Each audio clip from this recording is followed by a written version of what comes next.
Hello everyone. तो आज हम मेडिकल सर्जिकल नर्सिंग का जो टॉपिक है सिरोसिस उसके बारे में देखेंगे। तो आज हम इसका introduction, definition, grade and parameters देखेंगे। सबसे पहले इंट्रोडक्शन से स्टार्ट करते हैं। Cirrhosis is a chronic skin disease that got its name from Greek word meaning itch. It is characterized by raised, reddened, round, circumscribed plaques covered by silvery white scales. This disease is occurs in any age. तो psoriasis क्या है? एक chronic skin disease है। एक chronic word होता है acute. अगर short time के लिए हो तो वो एक्यूट होता है और लंबे टाइम के लिए हो तो क्रोनिक होता है। तो सिरोसिस क्या है? एक क्रोनिक स्किन डिजीज, मतलब लंबे समय से होने वाली रहने वाली स्किन डिजीज है, जिसको उसका नेम ग्रीक वर्ड से मिला है, जिसका मतलब होता है ईच। ईच यानी ईचिंग, जो खुजली वर्ड बोलते हैं वो। इसमें होता क्या है? रेड कलर के, राउंड कलर के, रेज बढ़े हुए, मतलब रेड कलर के होते हैं, और रेज यानी थोड़ा उभरे हुए, राउंड सर्कमस्क्राइब्ड प्लेग दिखते हैं, जो सिल्वरी वाइट पेचेस से कवर होते हैं। सर्कमस्क्राइब्ड प्लेग मीन्स मतलब वो प्लेग जो होगा वो एक लिमिटेड एरिया में होगा, बाकी जगह पे नहीं होगा। और उसके वो कवर किससे होता है? तो सिल्वरी वाइट कलर से वो कवर होते हैं। और ये जो सिरोसिस की कंडीशन है वो किसी भी एज में हो सकती है। इसका कोई एज क्राइटेरिया लिमिटेड नहीं होता है। मतलब सिरोसिस एक क्रोनिक स्किन डिजीज है, लंबे समय से होने वाली स्किन डिजीज है, जिसको उसका ग्रीक वर्ड नेम इच से मिला है।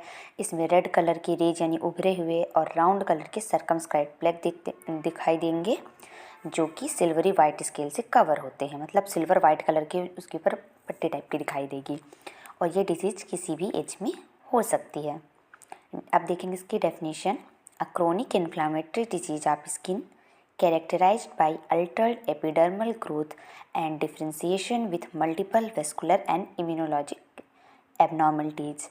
तो अपन ने ऊपर ही देखा था कि क्रोनिक और इन्फ्लामेटरी डिजीज है। इन्फ्लामेटरी यानी इन्फ्लामेशन देखने को मिलता है स्किन का, जिसमें क्या क्या होता है? जो हमारी एपिडर्मिस लेयर होती है स्किन की, उसकी ग्रोथ जो होती है अल्टर्ड हो जाती है, उसमें डिस्टर्बेंस आ जाता है।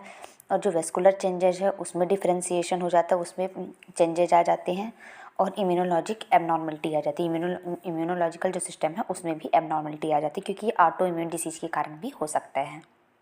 ठीक है, नेक्स्ट हम देखेंगे ग्रेड ऑफ सिरोसिस। सिरोसिस के क्या क्या ग्रेड होते हैं? Cirrhosis is usually graded as mild, moderate और सीवियर। इसके अकॉर्डिंग हम सिरोसिस को ग्रेड देते हैं। माइल्ड में affected less than 3% of the body. अगर हमारी बॉडी 3% से कम भी 3% या 3% से कम अफेक्ट हुई है तो हम उसे माइल्ड सिरोसिस बोलेंगे। सिरोसिस से मतलब उसमें ये रेड कलर के, राउंड कलर के सर्कमस्क्राइब्ड जो प्लेग दिख रहे हैं वो 3% से कम एरिया में दिखेंगे तो माइल्ड बोलेंगे। मॉडरेट में affecting 3 to 10% of the body.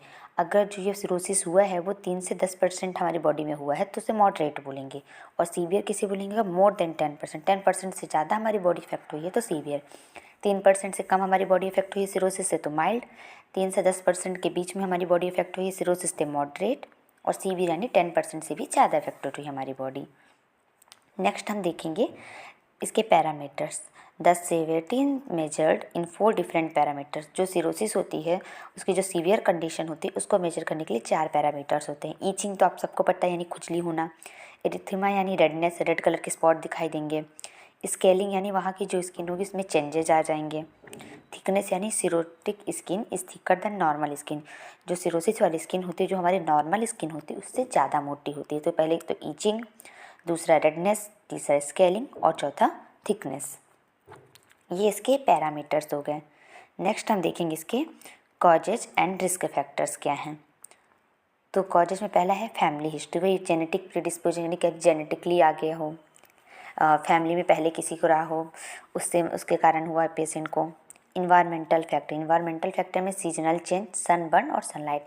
Seasonal change यानी अगर जो सीजन में चेंजेज हो रहे हैं उसके अकॉर्डिंग सनबर्न हो गया है पेशेंट को तो सनलाइट यानी वो यूवी रेडिएशन वगैरह जो होती है उसके कारण से।